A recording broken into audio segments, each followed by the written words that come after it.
Hey everyone, welcome back to the show. I apologize for the delay. I know it's been a while since I've uploaded an episode.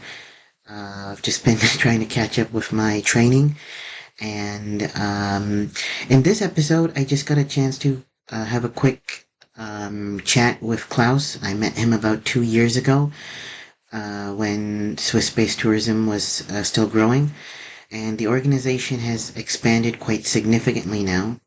And Klaus is still continuing with his passion for flying, and he continues to work as an air ambulance pilot in Austria. So just got a chance to catch up with him on his job as an air ambulance pilot, the kind of missions he's been on, some of the difficult decisions he's had to make, and also where Swiss space tourism is right now with his venture to conduct private space missions, and where the crew is right now with its progress, and additionally, the kind of sponsorships they've got, how far they have gotten with regards to obtaining the necessary funding, and even some of the training that they have undergone in certain advanced simulators, such as an F35 simulator, zero gravity training, etc. So I hope you guys enjoyed this next episode. Apologies, I was sick in this episode while I was recording it. However, I'll make sure that I'm not sick the next time. And please do subscribe to the show. It would mean a lot as it enables me to get more and more people on the show, and it expands the reach of this channel. And I hope you guys enjoy this short conversation. We begin. What have you been up to for the past 2 years since we spoke? So at first, thank you very much for the invitation, Aman. It's nice to see you. We are always close in contact. So what's up news with your career as a pilot? It is all okay Yeah. with your education? Yes. So keep me informed about your career. It is very interesting about your career. So since 2023, I joined the Swiss Space Tourism, the crew of the SSD6 of the leader of Boris Otter. And since the last 2 years, there are many things happens. Many things happens. We get a lot of training. We have 2 personal meetings and a lot of online meeting. Also, the press noticed our training. So I got invitation for the Austrian television to make an interview. I got the invitation to talk with an interview partner of Austrian press magazine, the local press here in Austria, to newspaper. I produced many postings on social media of all channels like Facebook, Instagram, LinkedIn, also on YouTube channel. So you work as a professional in a media work to get more attention of the public and possible sponsor partners. I produced a book about my hometown, including my sponsor partners. I did a weightlessness training, but we can a little talk about later about the details of the training. And we got 3 more sponsor partners, and so we have now 4 and so many things happens in a good way. It was a very exciting time. Okay. And so I just wanted to begin with also talk about your EMS rescue career, and that is you were a rescue helicopter pilot, and you still are. And my dream is to become an air ambulance pilot, but on an airplane like the King Air or the PC-12, or even hopefully on a jet as well, like the Bombardier. But as an air ambulance pilot, one of the biggest challenges is trying to make sure that you rescue the patient and you help them get to the hospital, to the medical center in time before their condition further deteriorates. And what has been the most, I would say, emotionally challenging mission for you in terms of in the span of your career as a EMS rescue pilot, have you ever had to make a decision to abort a mission, or have you ever regretted any decision you've made on a rescue mission as an air ambulance pilot? That's a very good question. I mean, so in the last 26 years, I've flown the EMS rescue in Austria. So there are many missions about you described. So we abort missions, we cancel missions, we have good emotional missions. So give me a good emotional feeling, but also a bad emotional feeling. So I can give you some examples. So I think I told you in the last meeting, I rescue a guy from the highest mountain in Austria. He was so impressed about this rescue mission that he visited me on the airbase, and he said, Klaus, I was so impressed about you doing. I want to be a pilot, and he did.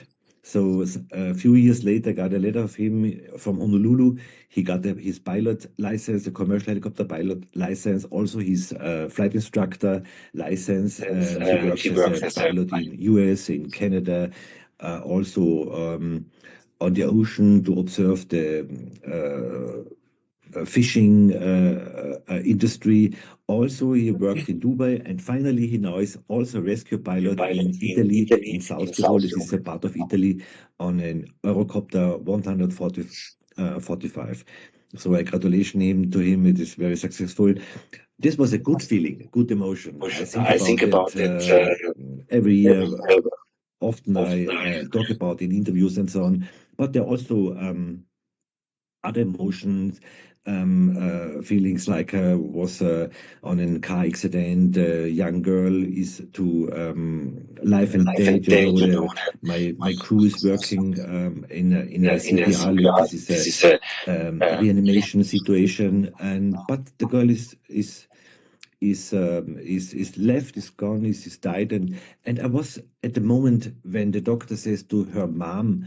I was in the vicinity of the mom, and I watched her eyes when he got the message that her daughter is died. It was very emotional, and you have to keep distance of these kind of missions because I've flown so many missions. This was the mission 800. Now I have approximately 8,500, 9,000 missions. Too much. And last week I was on duty, and it was also a very critical situation, but it was a weather problem. So I got the weather forecast, so the whole week that on this special day, this is the Wednesday, my last day on duty, there comes a cold weather front, a very low pressure system with strong wind at the beginning of the front, with comes in the evening, so the night is coming, with bad visibility, strong wind, downwind on the hills, and also turbulences and heavy snowfall and rain, could be icing conditions. And exact at that moment, half an hour before the front is coming, I got a mission order to fly in the night to the westerly part of my home base called Wienerwald. So it is not so high mountains like in the Alps, yeah, but also very there was a forest, there was a hill and some other hills around it. This man was alone on a on a on a confined area, and the first guard, he was by him and watched them. He's laying down at the ground, but he's not moving and so on. Could be not breathing. I don't know. He's going away to call by phone the rescue guards, and we got this mission, and we flying to this accident point, but we can't reach it. So I know there is no other guards there, no fire guards, no police, no rescue paramedics or whatever, and mountain rescue men, and so they need a lot of time to go without vehicles to this point, and I have to abort the mission. I know I can't help this man, but I have to report it was too dangerous. Could be I get damaged of my helicopter, I lose my helicopter, I lose the control, so it's not safe for my crew, not safe for me, and so on. And so nobody's helped, and so I abort the mission and also deal with them. That is the part of the job. And like, out of curiosity, the organization which you are working for, so like which helicopter do they use, and like which like which helicopters are a part of your fleet? Has the fleet undergone any changes over the last few years? Any upgrades? And Yeah. like what sort of equipment does the organization operate at your base to kind of keep the team ready at all times? So we have 18 bases in Austria, and over the whole year, working every day from sunrise to sundown. 3 of them are working 24 hours, also in the night, also with hoist operation in the night. And we have another 3 bases. They are only in the wintertime, for the ski resort. So from December to April, there's a special helicopter for the mountains. Then we have a cooperation with the ADSC called Europe 3 in the northerly part of Austria, close to Germany. And my helicopter, this is the intensive transport helicopter, is also a very special one. So we're working from 8 o'clock in the morning until 9 o'clock in the evening. So also night flying in the wintertime with using the night vision goggles. And we have a fleet of approximately 32 helicopters called Eurocopter Helicopter Airbus Industries, the Eurocopter 135, with 2 engines, per engine 800 horsepower, full medical equipped, also with rescue staff and medical staff and whatever.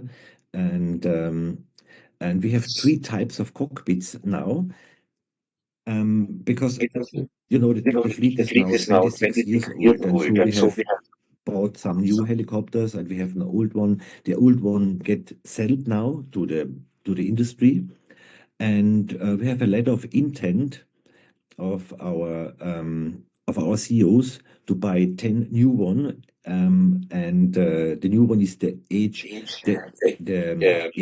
140.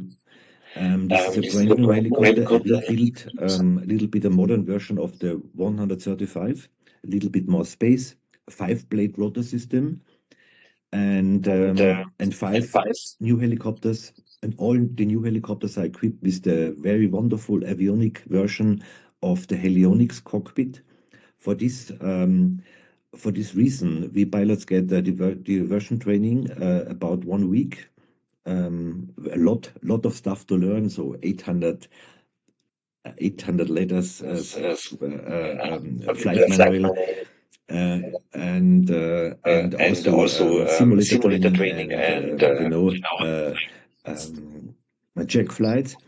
And so you see, our fleet is completely rebuilt until 28 to 2030, and then we have really brand new helicopters with the latest version of this avionic model called helionics. And with the positive of this helicopter is have a 4x autopilot. The helicopter is able to hovering off its own by click on the stick. And so it's very helpful in a situation of a slope or hoist operation, also by could be bad visibility during the landing side, called whiteout, when you are landing in a snowfield and the helicopter is maneuvering of its own, so you can lose the control or have a disorientation. It's very helpful, very clever, and very safe. And so it is our company is increasing to a really modern fleet and modern equipped. And we have now 82 pilots. We have last week another selection of 16 pilots. I don't know how many pilots have positive selection and will join our company, but we need a lot of pilots because many pilots of us are in a age of mine, so 60 or a little bit more. And in the last 10 years, so we lose some pilots because of they get retired like me in 28. Okay. And so like I just also wanted to uh talk about the space missions, and that's what all of us are quite excited about. And Swiss space tourism has grown quite a bit, and additionally, we have a lot of I'd say interesting people coming in and joining the crew. Like I spoke to Alyssa a few months ago, and even she has a a bright vision for Swiss space tourism, and even she wants she's looking forward to seeing the success of the organization. So you spent 38 years, more than 38 years as a helicopter pilot, but now you're working, trying to fundraise for your private space missions. This is another major challenge. And uh, for any private space company, the biggest challenge is funding. So, what have there been any new sponsors or any significant sponsors who have come on board since we spoke the last time? And could you also talk about just uh, how you have interacted with the media as well? Like you recently appeared on an Austrian news channel. You started your own website. So how's the organization grown in this aspect over the last few years? There are many things happened. We are focused on the training, and so we offer the audience or the public also for the press and very interesting for possible sponsor partners a strong story. So there are people, 12 people, 12 crew members, with best tourism, especially Boris Otter and me. We are working really seriously to become a civil astronaut training, all what we can. And the people are really interesting. It is very wonderful to see that the audience is very interesting about my posting. So last year, 25, I got 2 million impressions about on my social media account. 2 millions about my posting. So the people are really interesting about what we're doing because this is unique. It is a little bit strange what they are doing, and and so we make a lot of training like PC7 aerobatic training in Switzerland. We make F-18 fighter jet training on a simulator. And of course, it is not a typical type rating. It is only to learn to get rapid information in a short time and a useful meaning to learn to get inputs of information and you can use it and you can handle it. So high speed decision, whatever. And also it is improve our aviation skills. And then I was in France, Bordeaux, by Nobel Space, and waiting time from 1.5 years. So the long waiting time, you have to be very patient. And I was on the Airbus A310 by Nobel Space with the founder, the astronaut Jean-François Clovier, called Billy Bob. Is his technical call sign. He's the founder and the president of this organization. And I got a wonderful experience to get the weightlessness training. It's very important. Cheryl Hill, the astronaut, she's flown twice with the Blue Origin. He said, Klaus, it is very important to make this weightlessness training. Boris Otter did it by Roscosmos 2 times.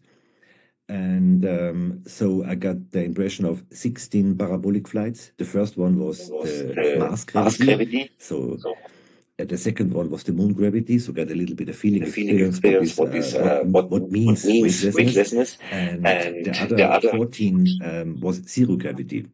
And the parabolic flight, the whole flight endurance was 2.5 hours. But every single parabolic flight was approximately 22 seconds. So in summa summarum, it was 6 minutes feeling of weightlessness. Then we have this year, the next meeting in February this year, I was in Zurich by Boris Otter, by Fly and Race Simulation Center.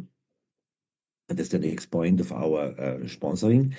And we get the experience to fly the F35 fighter jet. Also, we on a space simulator, we got a short introduction of the Boeing 777 and flying the F-18 on this very special simulator using the virtual reality goggles. And well, you asked me in the past about possible sponsorships. The first one was Jacques Clement. It was this is a watch manufacturer supporting me with watches. Also, Austrian Air Force Professions with clothes and so ever. So an extra promotion for this company could be the increase in the sponsorship because they are watching me about my doing. Every year I got a sponsor overview about the last year, how many impressions, how many postings, what are the interests, and so on. And so I keep the leaders, the CEOs informed about my doing and the commercial department. And the other sponsorship is a little bit a joint venture with MiG Flight. MiG Flight is an organization. They offers flights on jets in Europe. Also other aviation adventures, and they give us a lower price, a cheaper price for the flight. So it is, and we make a promotion for them. And also Fly and Race Simulation Center in Zurich, Switzerland. They also give us a very cheap price. It was really expensive to fly with these all simulators. I've flown 6 or 7 hours. It is really expensive, but they got a very cheap price. And so we make promotion for them. Boris Otter is also now instructor. So if you want to fly in Zurich, you can fly with Boris Otter on the FA-18 and or on a space simulator. And so this is the deal. And I'm working very hard to keep the story upgraded and very strong. And this day in the morning, I wrote 3 new sponsor requests on very big sport article sponsor on Netflix, on insurance company. The last month on several companies told them my story, invite them to discuss with me about this adventure, to get into space. How can we work together in an art sponsorship, in a strong media work to make the company public, also my space race public, and they are very interested, but they said no, it is not the right time. It is a little bit too expensive and so on. But we will keep me informed if the strategy is changing. And so they are very kindly and very interested. They give me congratulations about my doing it, what I have done in the last 2 years. And so I'm working with Boris Otter very hard to get more training, a better story, and more public attention for possible more attention of a possible big sponsor partner. And you know, the only thing was Boris Otter holds on ground for a possible launch with Virgin Galactic is only a big sponsor partner. We are fully ready. There is only one thing we make to do, 2 things. I posted on my website. It is the centrifuge training in USA in Pennsylvania by NASTA. This is National Astronautic Training Center. So you can get civil astronaut training if you are not by the NASA or ESA or other state space companies. And 2027 latest in the springtime or this year in the autumn, we make the fighter jet real flight training, because when we fly zero gravity, we also make the experience to have the 7 G-force. On the PC-7 we got 5.2, but we want to make much more G-force, so like 7.0, and this is possible on a fighter jet Aerospace S211. This is a Italian model called from the company Leonardo in Augsburg, Germany. This is the next adventure, and I'm very excited to fly with this fighter jet. Yeah. So, like, you just kind of mentioned the like you and Boris, both of you have been training on the F-18 simulator and the F-35 simulator, and like, what did you kind of learn on through this experience? Like, especially F-35 simulator. It's a very I mean, obviously, flying the actual jet would be a different experience altogether, but even spending some time on the simulator would have been quite an exhilarating experience. Uh, just what was the experience like, and what kind of sort of lessons did both of you learn as you were training on the F-18 simulator and even the F-35 simulator? Yeah, you know, we both are aviation men. We love to be in the aviation. We love to find out how this machine works. For me, it's very interesting to see how a jet works. I'm flown in the Austrian Air Force in my beginning time, also aircraft, Saab Zafir, PC-7, and I got the chance to fly with the jet of the Austrian Air Force during the flight instructor course in 1992. And so I'm very excited to make also as a helicopter pilot experience to fly a jet, Boris Otto 2. And so it is, I think it is the quick decision, the rapid information you get, and the useful meaning that you fly high-speed overshoot, rolls and loopings, whatever. And also how it works, the system. You know, the F-35 has a very complex cockpit. It's a one-screen cockpit, and all information you got on one screen. It's a touch screen, and of course, it is not a type rating. It is like it's a fun base, could be, but we want to learn to get a lot of information in a short time, and we want to practice our aviation skills, and we did. And a very wonderful experience was to fly with the Space Simulator because you can get in the orbit and you see the Earth in the orbit. And this was more for the emotional feeling. You see the Earth from above, and you be ready what you can see when you fly really with Virgin Galactic. The 777 is more a multi-crew concept. This is your job. You know how Boris and I working together as pilots could be very helpful when we are fly really together in the space. So we know each other, how the other works, and we trust each other. And we using checklists and so on. And I think every astronaut is flying jets and make checklist training or emergency training. It is very important for us. Mhm. And also, like, like I was, with regards to the PC-7 aerobatic training, so you and Boris trained on it together recently, and how is your? I mean, Boris started the organization, and you two have been working closely since then. So, how did this experience kind of shape your working relationship with him, like training on the PC-7 recently, and what what did you kind of learn through this PC-7 aerobatic training experience? And since the beginning, like since you've known Boris, what have you kind of learned from him, and how has your relationship grown with Boris since he founded Swiss Space Tourism and as the deputy commander of the team? Really, every single training I got the last 2 years, it was for me it was aviation holiday. I Yeah. enjoyed, I loved it every day, and uh, and uh, and I love to spend money for the adventures. This is my holiday. And Boris Otter, first I known only from the internet, you know, from Facebook. There is a leader. He's searching for crew members. One position was free, so I got this position. It was an online conversation, online meetings, whatever. And then we make an appointment to make this PC-7 training. So we meet together in real, and he's really a soul. passion. He's so inspirational.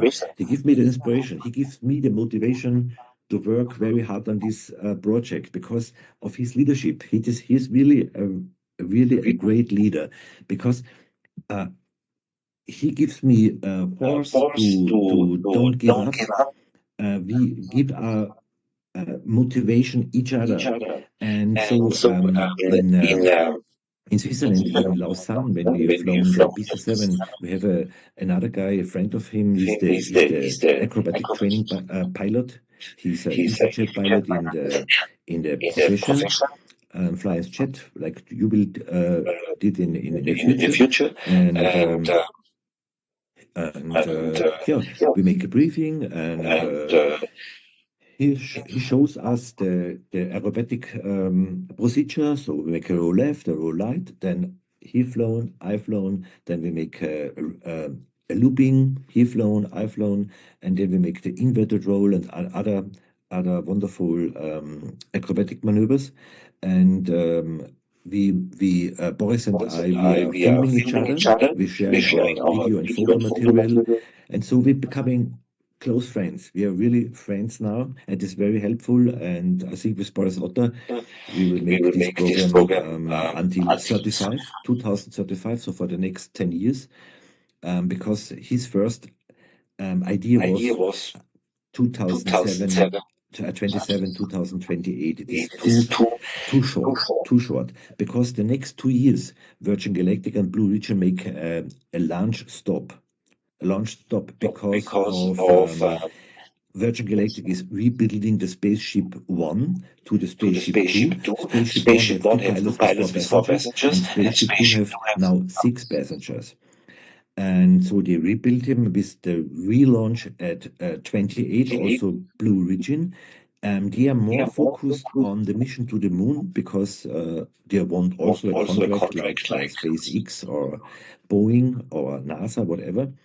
And so they are a little bit more focused on the moon missions. But 28, they're coming back with a rebuilt a one-step rocket. And they offered and announced on the homepage that they will launch every week, every single week. So you see, the lift of the launches will be increasing with more passengers like Virgin Galactic, and I expect that the costs are going down. The costs will going down. And Virgin Galactic is also a study about the possibility to launch in Italy on an airfield, on a spaceport in Italy, so also in Europe.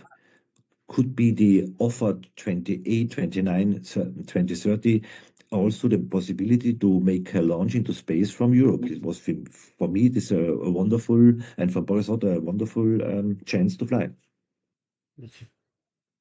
So, just to kind of like, as a closing remark, just to kind of like sum up our conversation, what sort of message would you like to give out to the audience about space tourism, about your career in aviation, somebody who is studying aviation like me right now, or who is just about to begin, or is even considering on becoming an astronaut or a pilot? Like, yeah. Yeah, this is also a very.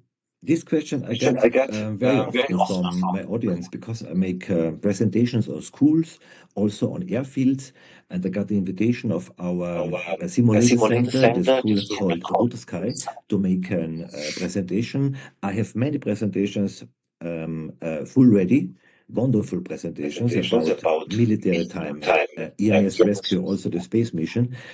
And I build it also with keywords, with key points like, crew resource management, decision making, flight preparation, control of emotions, and all these things you are learning now in your flight student time. And I will remember the pilots or the instructor or the young student pilots about these key points. And you would not believe, I got an invitation. He will figure out. He will call the CEO. I got a question of a tank manager. There's an bank meeting now in the autumn in this year to hold my presentation as an aviator for bank managers. There are 150 international bank managers. What can they learn from a pilot? And what would I say? What is my advisory to students, to bank managers, whatever, and also to you? My advice is think big, be patient, and like Nelson Mandela would say, you cannot lose. Either you win or you learn from it. You will always learn.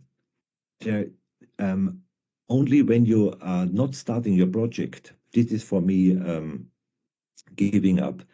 Um, so so keep on also with your student time.